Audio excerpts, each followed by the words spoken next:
Good afternoon and good morning to those joining us out west. I'm Karen Langdon with the National Emergency Management Association. Welcome to the NEMA Empowerment e-learning series.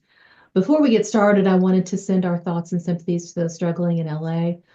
We're all thinking about you, wishing you the very best during this difficult time. NEMA is very fortunate to include amongst its members some of the most experienced and knowledgeable experts in the emergency management community. We're very excited to bring you this series to help share their wealth of knowledge and work towards a more prepared and ready nation. Today, we're happy to present Navigating Crisis Communication, Lessons from North Carolina's Response to Hurricane Helene. Thank you again for being with us today. Now it's my pleasure to pass the session to our moderator, Kevin.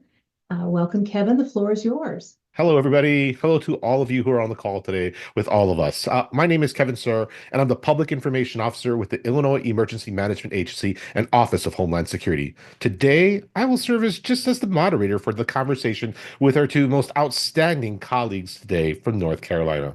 Without a doubt, I want to thank all of you for taking the time out of your busy schedules to join almost 1,000 registered colleagues here on the line today to discuss a few things related to crisis communications.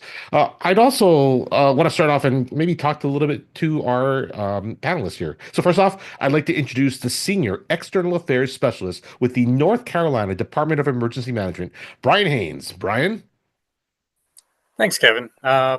Just a little bit about me, I guess. I've been with the agency for about 5.5 years now. Prior to this, I worked for the North Carolina Forest Service as their public information officer for about 12 years.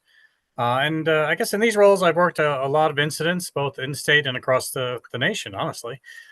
During Helene, I had the privilege of working with a lot of good people here in the State Emergency Operations Center, including many folks from our federal and state partners, such as SarahLewis with the North Carolina Department of Health and Human Services. Their work in the Joint Information Center is integral, really, in helping us inform the public about the situation and how they can best protect themselves and where they can find resources. And I look forward to today's discussion, and thank you for having me. Back to you, Kevin. Hey, thanks, Brian, and thanks for joining us today. Also, joining us from North Carolina, the North Carolina Department of Health and Human Services, I'd like to introduce SarahLewis Peel. SarahLewis?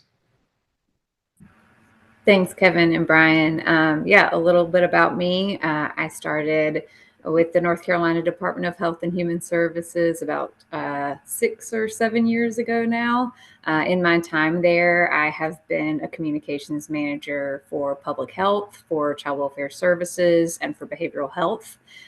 Most recently for our Office of Opportunity and Wellbeing, which is sort of the human services side of the shop. So really have a pretty good understanding of the department as a whole.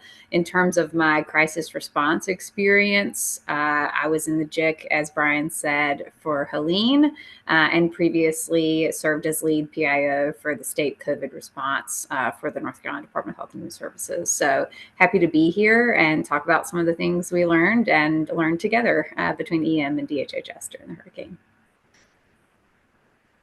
Thanks, SarahLewis. Much appreciated. So I wanted to talk first a little bit about the Joint Information Center, otherwise known as the JIC, right? The Joint Information Center is a physical location that public information officers can gather together, form Voltron, and kind of coordinate the messaging and actions with PIOs from any agency. As you know, this kind of partnership is key in the all hazards collaboration and critical to the coordinated distribution of information. To start us off, this question is for Brian or SarahLewis. When you see a disaster brewing or an emergency unfolding, when do you invite your PIOs, your all hazards PIOs, like maybe your public health PIOs, to the table? So I'll start off there. So here at the External Affairs Office and Emergency Management, we begin to reach out to our partnering agencies as soon as possible. So if we know there's a storm coming in, we're going to start reaching out. We know that not only can they provide us with valuable information, but they can also collaborate on messaging, because we all know the key to good communication is having consistency in that messaging. And then depending on the situation, we'll invite different agencies to the Joint Information Center. For instance, during Helene, we worked closely with our partners at the North Carolina Department of Transportation due to the impacts to the roads. Whereas during elections, our DOT partners were maybe not needed, but having representation from the State Board of Elections was important.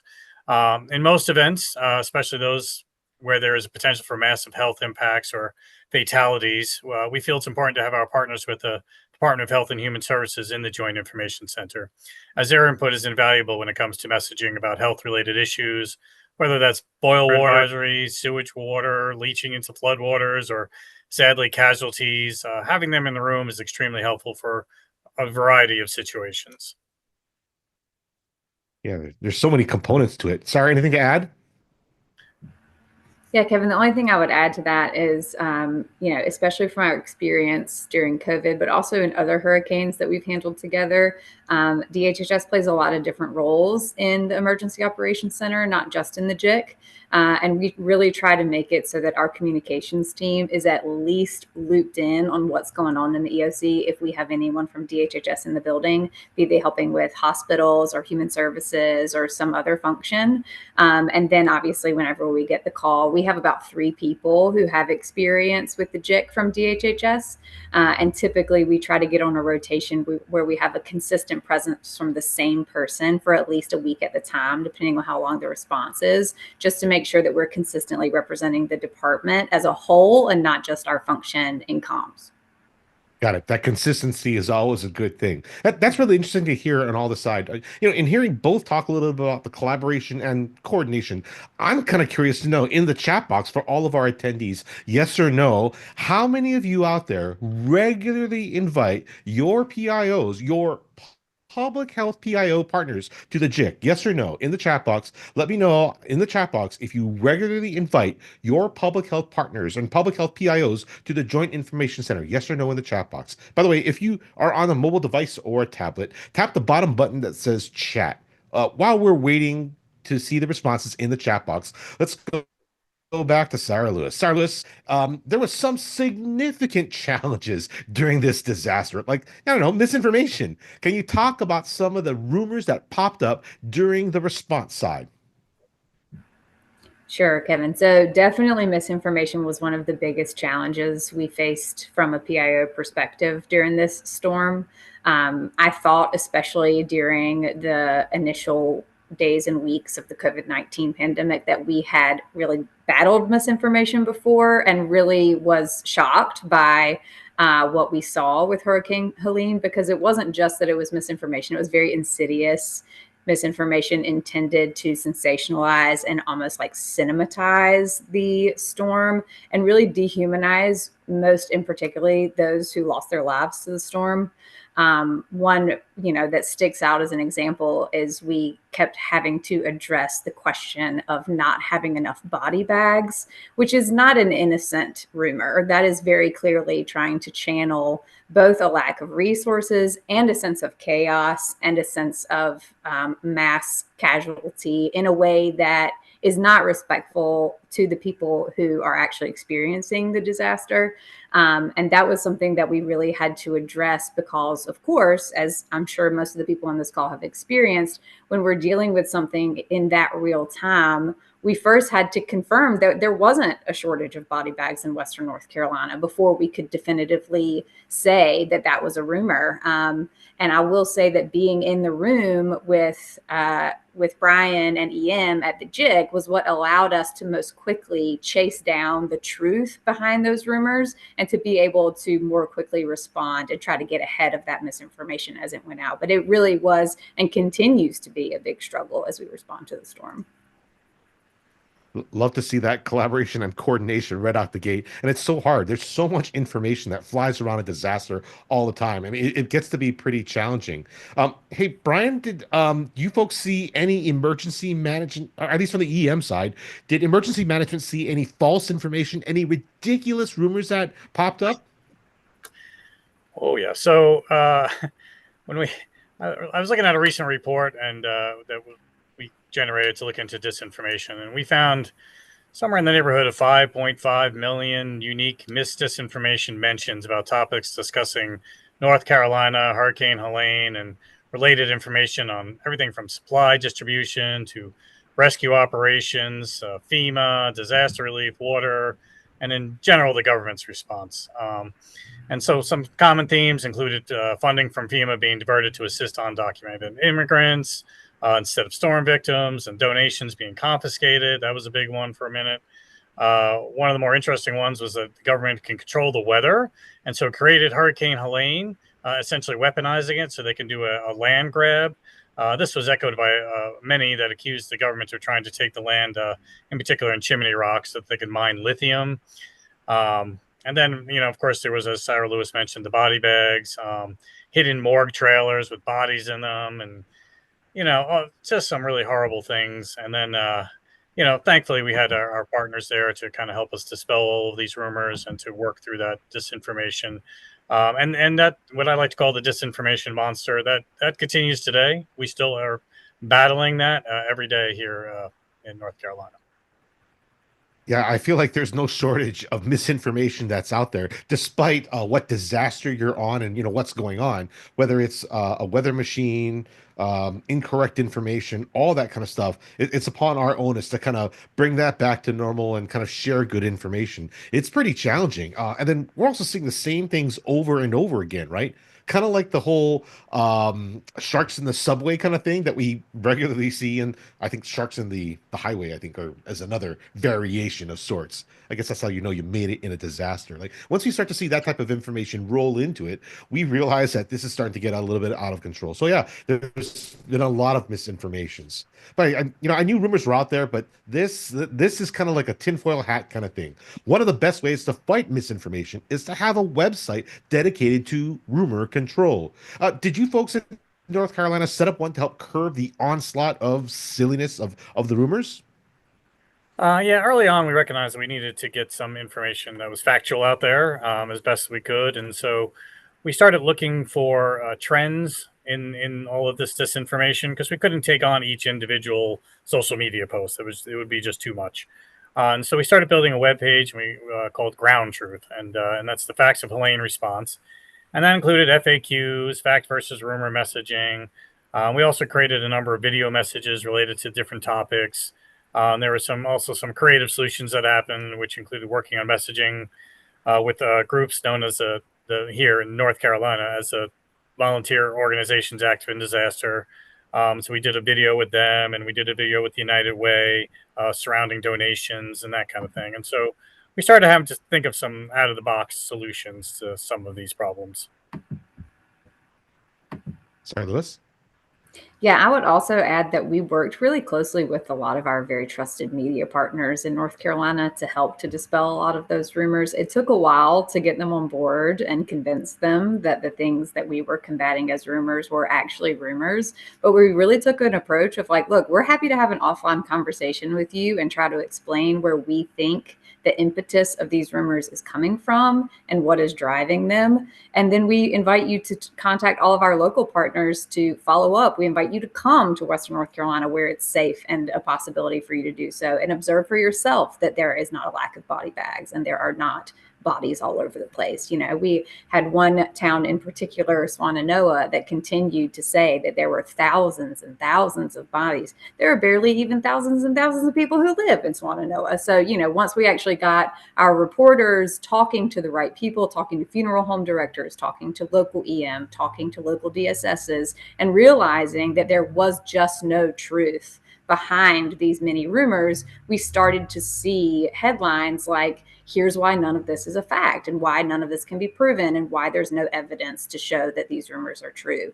And so they really, they're always a hard fought partner and a hard fought collaborator, but we really did lean heavily on those whom we have worked with, our whole careers in public health to help us tell that message and to get it farther than we could get it with our own resources. Yeah, we definitely are watching disasters in other places and seeing what kinds of rumors kind of come up. And that way we can kind of maybe get a head start in some of the rumors that pop up in our area, right? So I don't know if this makes us a disaster fan where we're constantly watching other disasters and seeing what rumors pop up, but it also helps us craft that messaging or at least be a little bit better positioned to address each one of those things. And really, when we provide some solution online, or in paper or whatever else it is, we're able to take that information, have our partners amplify that information on social media and to their trusted network. So that way, all of our trusted partners are on the same page. We're all saying the same thing. And that's kind of the concept of the JIC, the Joint Information Center, or the GIS, the Joint Information System. Getting everybody to work together at the same time is always a good thing. Hey, I was thinking about this today. There are all the other components of all the misinformation and rumors and all the complexities of government, right? During Hurricane Helene, we were in the prime time of an election season, right? Did that help or hinder the response? Because there weren't any blurring of the lines that caused some confusion with response and recovery efforts, right? So I guess I'll start there. I think anytime you have a large disaster, our government officials, they want to be on the ground to see the devastation, to talk to people that are impacted. And so we do our best to work with our staff to make this happen where it's safe to do so. But yeah, this can cause some disruptions to operations, but we strive to work with them to minimize those disruptions, especially to response operations. And their presence in the field can be comforting for some. That is to know that their government is looking out for them. It's also an opportunity for them to help with the messaging and rumor control that we're working, towards. And so, you know, during the election, however, it also means there may be an increase in VIP visits to the impacted area, which is, as I said before, does require some coordination and, to ensure operations can continue safely. The opposing sides may also not agree on how the response is being handled, which may lead to conflicting messaging, and so we had to deal with some of that. And in those instances, it just becomes a job of us communication specialists to sort of deconflict that messaging as best we can, and to portray what is truly occurring. Yeah, it's hard for us to kind of play that middle line within everything, especially during political seasons. It's pretty tough. Sarah Lewis, anything to add on the political nature of this disaster? Yeah, a little bit sort of where we are now, Kevin. So I think Brian gave a good summary of sort of how it impacted our initial rescue and response. But it's interesting because we find ourselves in North Carolina with a new governor in sort of a similar position that we were in 2016 when Governor Cooper got elected.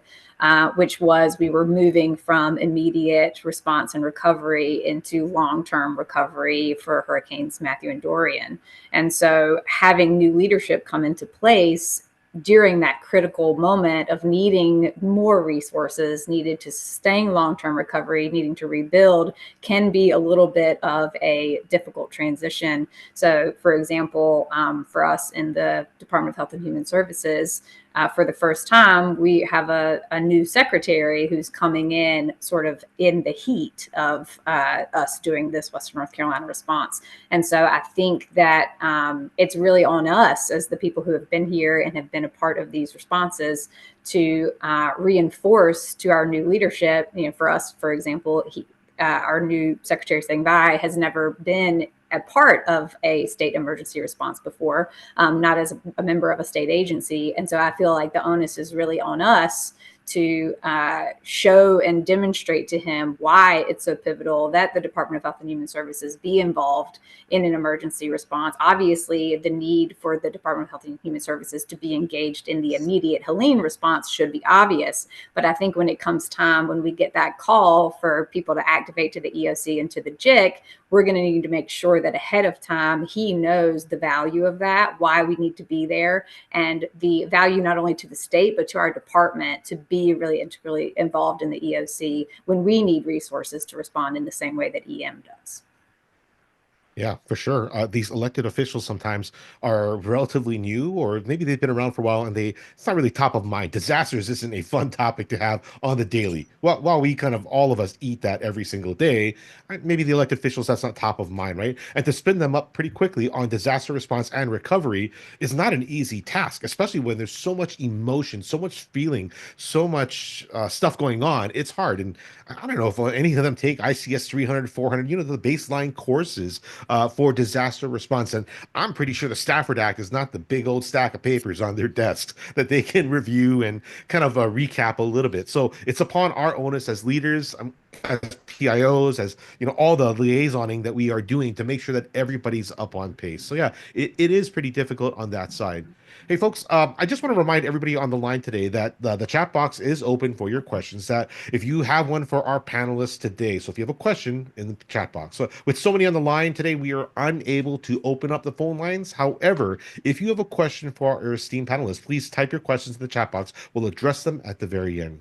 Maybe another question while we wait for questions in the chat box. Brian or Sarah Lewis, how critical is our role as leaders and public information officers in a crisis? And how long do we really have to act before it's too late? Brian? Oh, that's a great question. So we want to be the trusted source of information to the public, especially in an era where there's so much conflicting noise in the ether. So ultimately, I think the goal is to provide the right information at the right time so the public can make an informed decision, right, based on facts.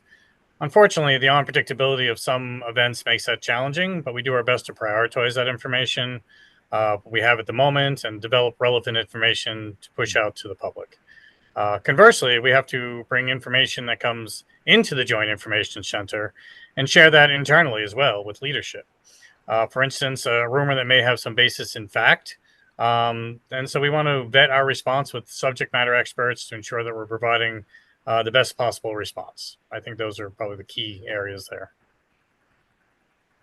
SarahLewis?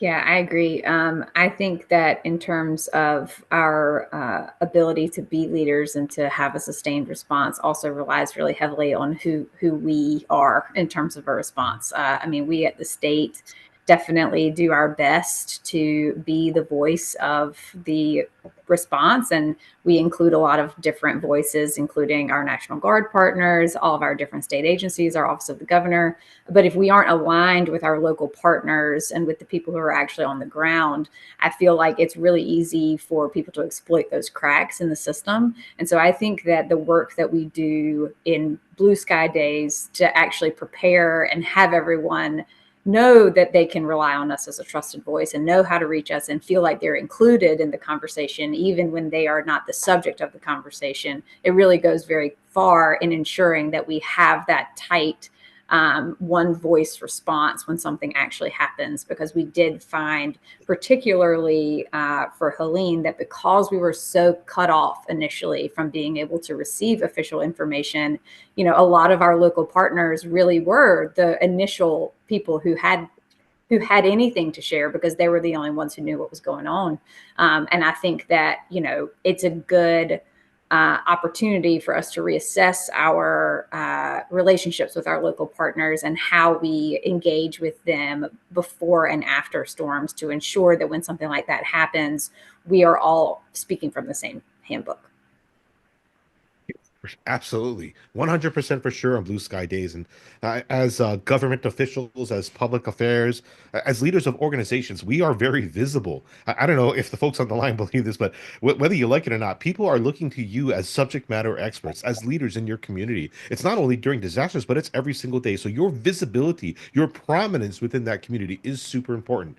Are regularly seeing people, connecting with them. It's really about making them comfortable about what's going on and how that message is delivered. And even on Blue Sky Days, it seems so boring or basic or just, I don't know, just like so blah to talk about a preparedness kit. But even within that side, we saw so many people have to evacuate without some of the stuff that they critically need, like important documents, flashlights, food, water, all those types of things. So really, the work that all of you folks are doing is a true reflection of your community dedication, right? You are the trusted source of information and you reflect the community because you likely live in that community. That engagement, that trust, those types of things make it very comfortable, and it's pretty difficult to kind of overcome, especially in disaster and in crisis. People do some weird things, so we want to try to make it a little bit easier for them to digest and maybe perhaps do the right thing in a disaster. These are some pretty good conversations. I do want to go to the chat box and see what kinds of conversations and what kind of questions that were asked. Let's see. I see a lot of the responses for the inviting your public health partners to the Joint Information Center. I see a lot of yeses, got a couple of no's.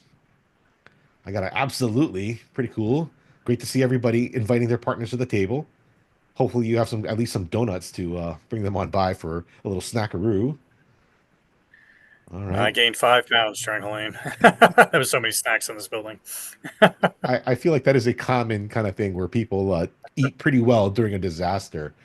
Outstanding. Well, you can kind of peruse through some of the comments or some of the responses in the chat box here. One of the questions that did come up here, I kind of want to call attention to here. It says, how did you track and find those rumors? Was it a VOST or a virtual operations support team? That was asked by Eric Frank, I believe, out of Washington.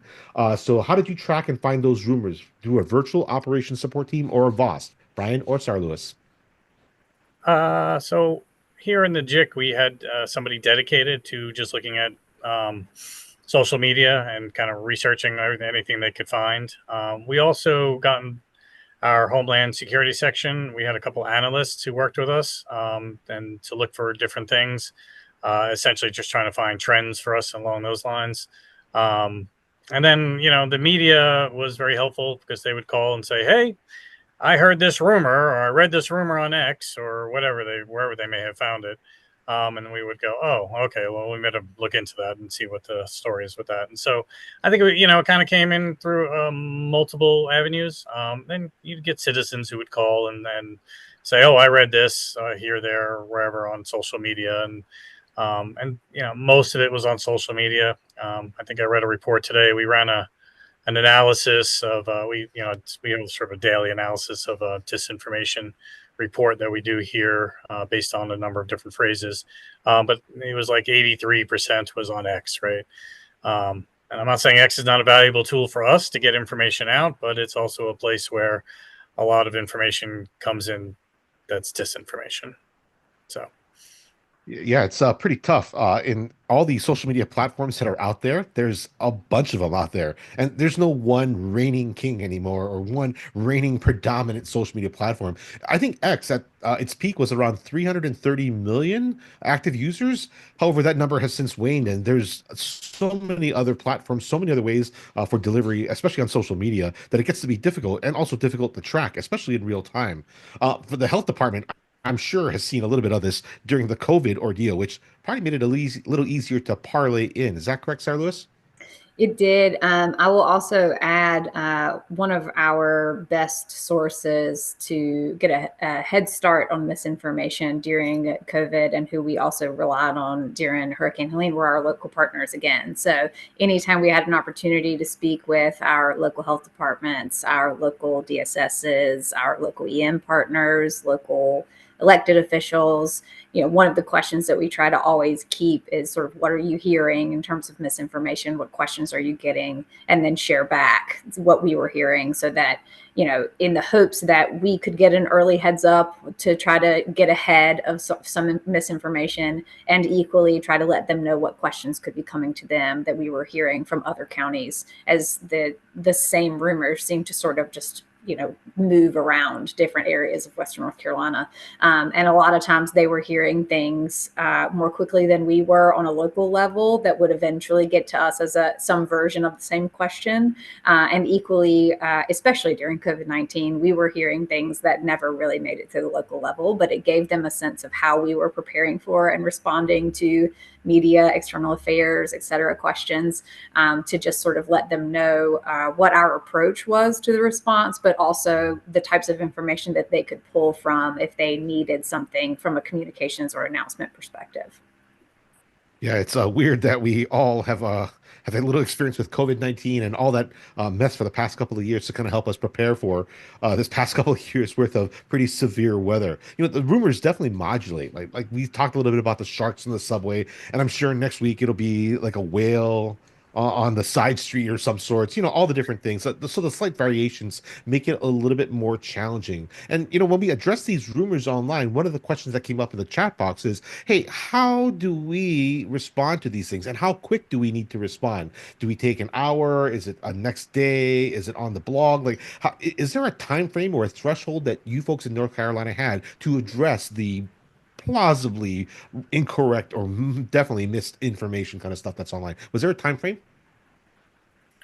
I don't know so much the time frame. We tried to address them as quickly as possible, but we also looked for trends because, again, you can't address every single rumor, but we would see certain trends occurring, and those were the ones we sort of gravitated towards answering as soon as we could, because they would start growing legs and they would be off and running. And so we wanted to address anything that would come up. If we could get ahead of it, that was great. And we couldn't always get ahead of it, unfortunately. But, again, we were looking for trends. SarahLewis? Yeah. We also just had to be really thoughtful about the source of the misinformation. They were less frequent, but important instances where the misinformation was started unintentionally and in the very, real and severe moment of immediate response, where the source of misinformation was our local partners. I mean, it was very reported on, but for a long time, Buncombe County was reporting a drastically different number of fatalities than the state was. And so that is not something that we were going to jump to correct. We need everyone to trust Buncombe County as the first, the tip of the spear for this response in their community. And so the last thing that we wanted to do was correct what was really not a rumor that was putting people at immediate jeopardy. We didn't want to correct it in a way that was going to cause people to lose trust in that source, which needs to be a trusted source in the community. And so I would say, the things that were just like some random rumor on social media, it was a little bit of a different approach and time for response than it was when it was something a little bit more nuanced, where we really had to think about maintaining trust, not only in our organization, but making sure that we weren't pitting our own voices against ourselves, which I think was a bigger challenge for this one because of the breakdown in the communications infrastructure at the beginning of the response, which, when we talk about unprecedented storms, it's a pretty big deal for North Carolina to talk about a hurricane as unprecedented. I mean, we know what we're doing when it comes to hurricanes, and really, it felt like it almost felt like a tabletop exercise that someone was playing a joke on you at the beginning of this storm. Like, it was like, now this has happened, now this has happened, now this has happened. Your back up is not an option. And so really, we had to make sure that we were the ones who were playing a support role to the voices of the people who were on the ground, and make sure that we were not the ones creating distrust and misinformation compared to what came out at the beginning of the storm, essentially.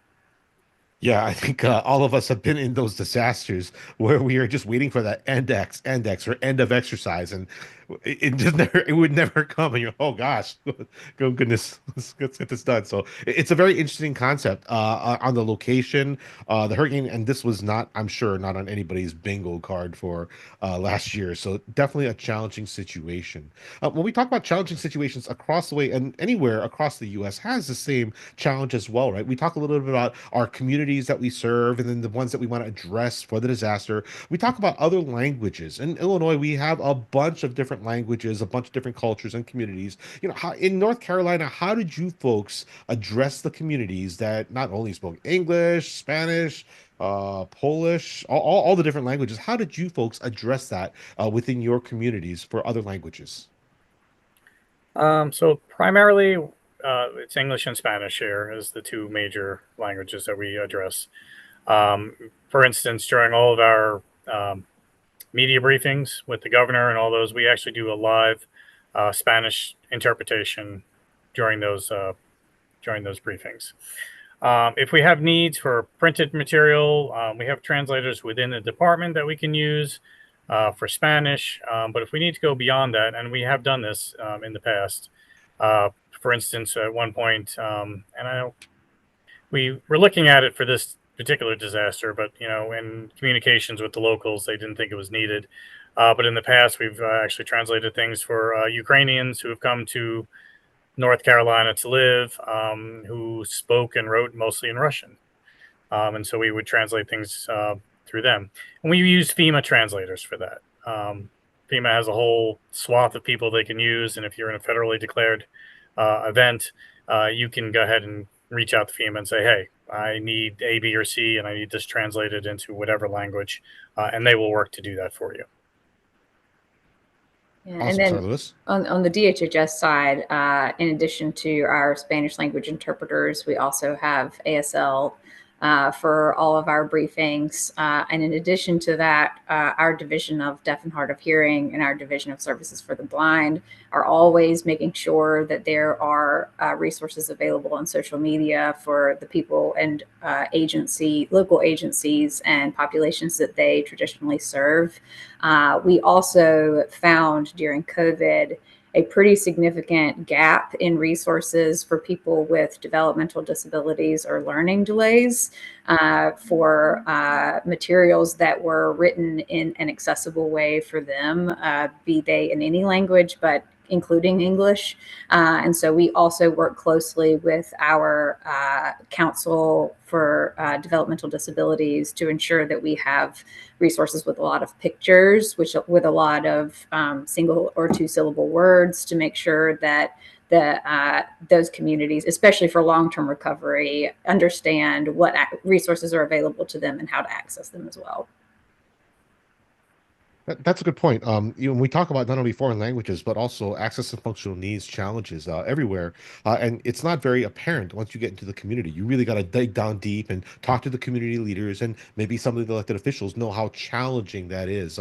In Illinois, we regularly use closed captioning and ASL interpreters when we're doing our press conferences and things, and of course, different languages. But I would be remiss to tell you that, man, we have a very diverse state, very diverse populations, not all rural, not all metro. It's a very urban, rural mixed environment. I'm very, very similar to North Carolina. So it's pretty challenging to make sure that we address every single one of these communities and get that messaging out. Any tips or lessons learned from the alerting practices, not only in English and Spanish? And I'll give you one example. The National Weather Service here and some of the offices that serve Illinois, when they send out their warning messages only, they send them out in English and in Spanish because that's their target area. So if it's a watch, not so much. If it's an outlook, not so much. But if it's a warning, something that you have to take action for, that office translates that immediately into Spanish for their target audiences. What does North Carolina have on their docket to kind of help address those types of warning messages, or any lessons learned from alerting practices? So I think we do Spanish, English and Spanish again, when we put out those messages.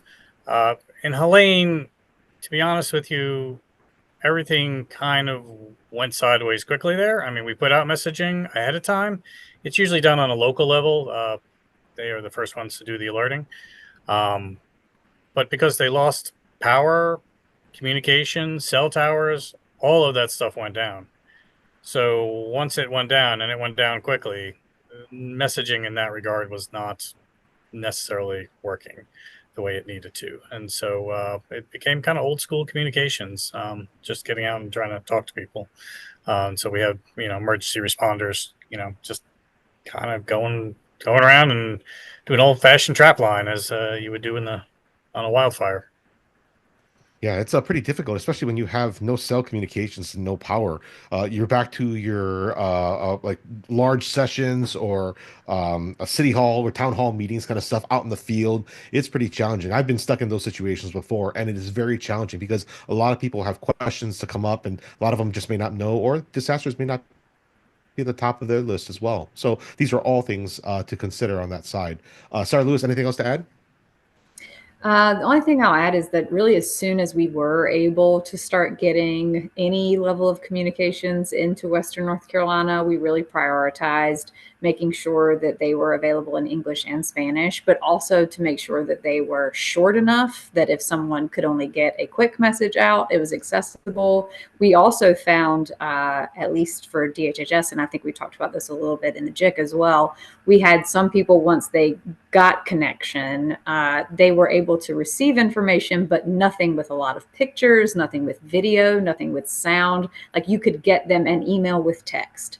And so we really had to rethink how we design the information that we're trying to get out, and just send people, here is the text of the information, that if you can print it and get it in the hands of the people who are hitting the ground.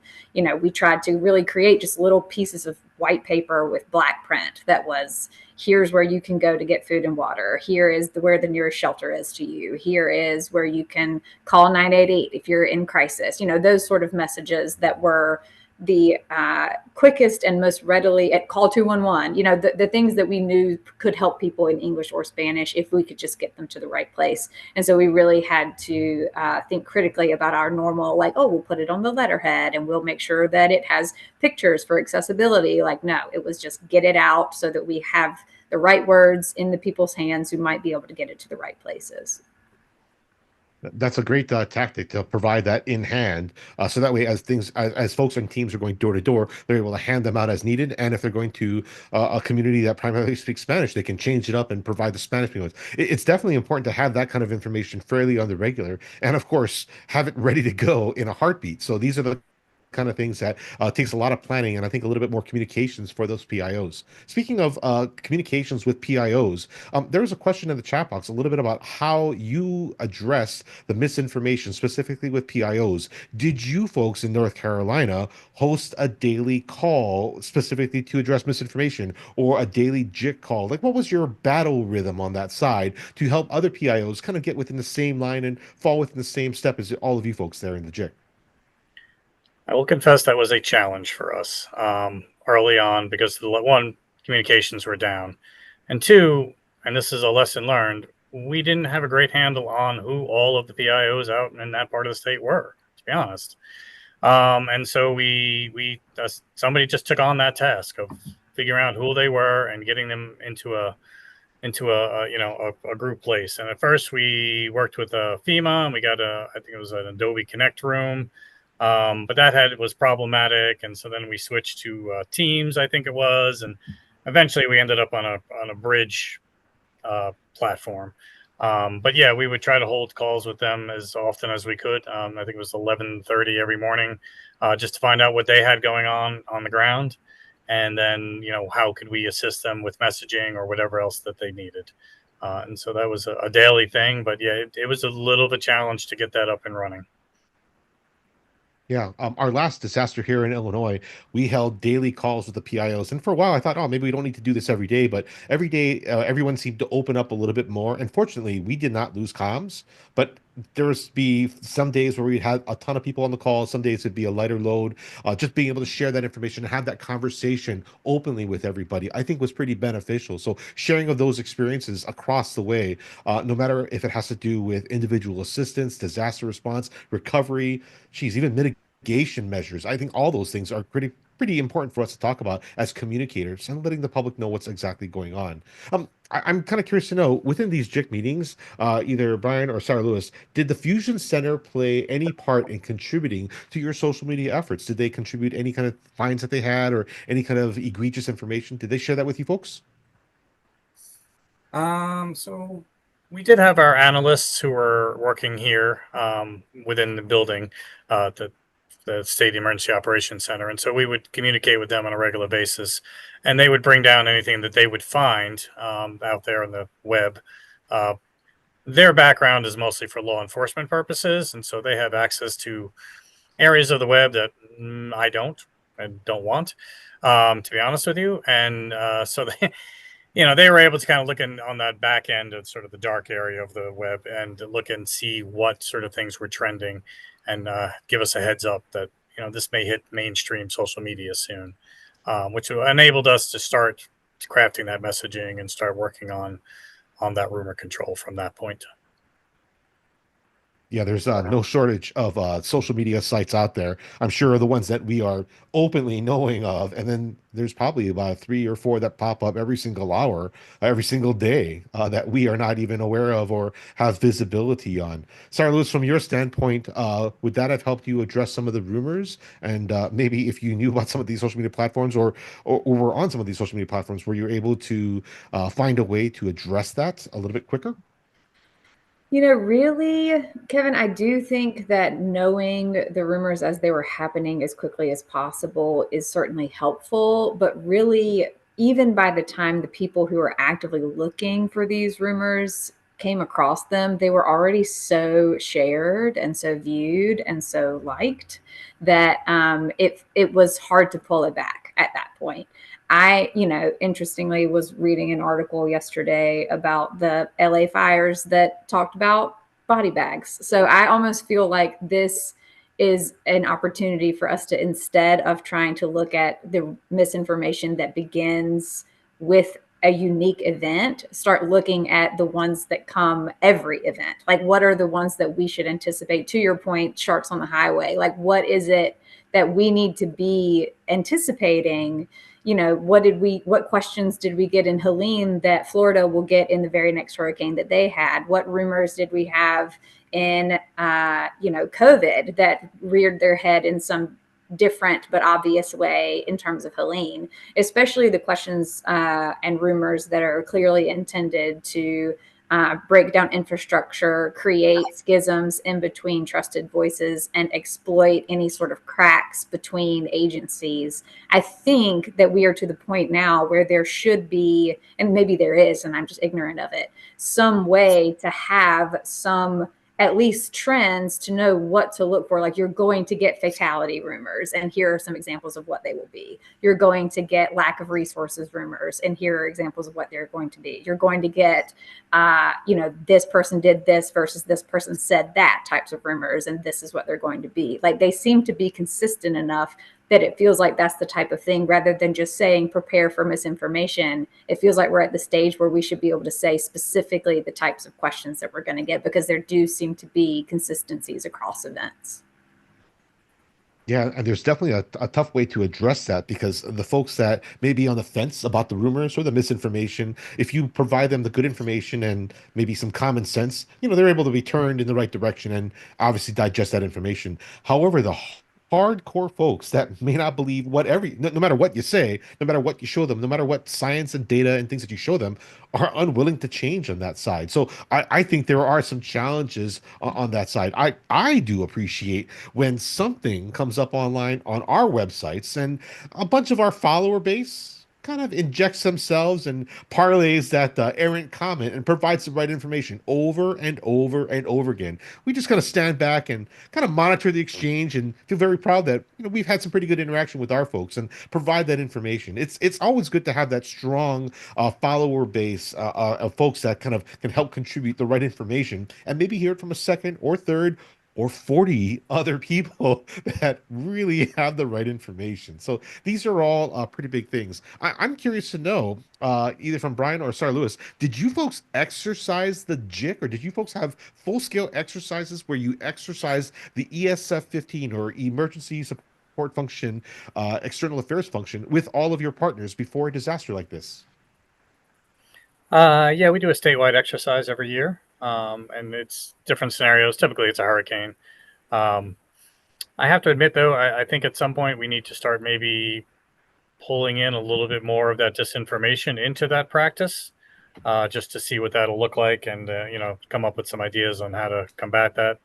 SarahLewis is very much correct, and we need to start kind of getting a handle on what are the typical rumors that we see, those sort of things that trend to every disaster, regardless of what the disaster seems to be. I think as part of our plans moving forward, we've been rewriting the whole JIC model here in North Carolina, and how we perform here, so that we can start addressing some of these things, because of the unprecedented nature of it all. We saw that, our typical plan that we've been using may be a little antiquated in some ways. And so we need to start, developing some new ideas and some new ways of doing things, and incorporating those into exercises and things along those lines. And we also do radiological emergency planning. We have 4 nuclear power plants in the state, and so we do exercises with each of those every year as well. I hear the rep planning process is pretty ornate and very helpful for those that may have that option to take a look at some of the planning and preparedness side of the house. SarahLewis, anything to add?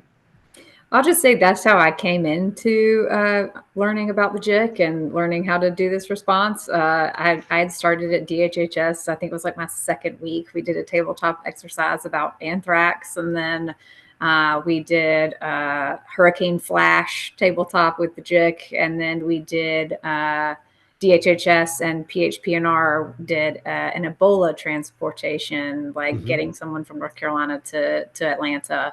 And so by the time I did my first hurricane, I felt like I was ready to go. Honestly, I mean, I wasn't, but I was like in from the first day that I did crisis comms in the JIC. And I feel like doing those tabletop exercises, we have so many PIOs who work for state government who would never even know what crisis comms is in the way that we do it with EM. Obviously, we have our own crises at DHHS, but I think that doing those statewide and allowing more people to the table, you really can find people who maybe they don't do it in their everyday work, but really are motivated by doing that type of fast pace and really high stakes work, who maybe didn't know it was an option to be on the roll call for the JIC. So anyway, I just appreciate that EM does that, because that's really how I even got involved in this work. And it definitely prepared me to be the COVID lead in a way that I would not have been prepared just in my experience with DHHS. Yeah, you definitely came in on trial by fire. Ebola was hot for sure, and there was a lot of unknowns, a lot of things that people were discussing. Boy, a lot of challenges there for sure. But I think in our line of business, there really is no downtime, right? So like we try to gain the best from like today's conversation about lessons learned and how we're bringing in some of the best practices and things that worked and some things that didn't work. I think it's great to share with all of our partners here on the line. The transparency is huge, and gosh, I don't want anybody to make the same mistakes that we did or the same mistakes that others have done and are sharing in the chat box here. It's great to see that kind of collaboration with everybody, because I think in the thick of it, we're all kind of doing the same things, and it's not easy once you got your head down and you're working long days and long nights, or actually all day all night by yourself. It's a bit tough in the very beginning. With all this too, we also have to rely heavily on our staff. As much as I think all of you are rock stars, you also have to have other people, because you yourself need to have times to sleep and eat, go to the bathroom, the normal human being kind of stuff, which is incredibly important to build that cadre of folks. Make sure that you have some depth to your communities and to the joint information centers, because you owe it to them to be fairly on the regular. This is without a doubt, like you had mentioned, SarahLewis, it's definitely high stakes work, right? There's a lot of motivation, a lot of self-motivation, a lot of dedication to the job, because we're not only supporting us in EM, but we're supporting all of the different emergency support functions and all of our partners together. It's a little bit more challenging. Folks, this has been a pretty good conversation. We've heard a ton of different things during Hurricane Helene in North Carolina, and I'm sure other states had some similar challenges as well. It's because of your open, transparent efforts, I'm confident that the information shared today will help you better navigate your next disaster or emergency. Look, your role as a leader, all of you folks on the call today, your role as a leader is to get the right information to the right people at the right time so that they can make the best decisions. I do want to thank our esteemed guests, Brian and SarahLewis, for their time and efforts here by providing us valuable insights for Hurricane Helene. And of course, a special thanks to the team from NEMA that includes Jess, Karen, Celia, Abby, Trina, Angela, and the new NEMA president, Miss Lynn Budd from Wyoming, for the opportunity to bring so many partners to the table. Rumor has it that this webinar has broken all the records with the NEMA Empowerment Series. But before you go, one last closing note from Karen Langdon, the Marketing and Events Director with NEMA. Karen? Thank you, thank you, thank you so much. Thank you, Kevin. Thank you, SarahLewis. Thank you, Brian, for sharing your expertise with us today. Thanks also to our great audience for participating, engaging, and helping each other. This was one of the most interactive sessions we've ever had, and we're so glad you all joined us today. You can find out more about the NEMA Empowerment e-learning series and how to sponsor one of your own on the NEMA website, www.nemaweb.org, in the resources section. As a reminder, a short survey will be sent to you via email, and we would appreciate your feedback. The webinar recording will be available on the NEMA YouTube channel in a couple of days. It's NEMA for You, NEMAFORYOU. Thank you again for attending. Take care, stay well, and have a productive rest of your day.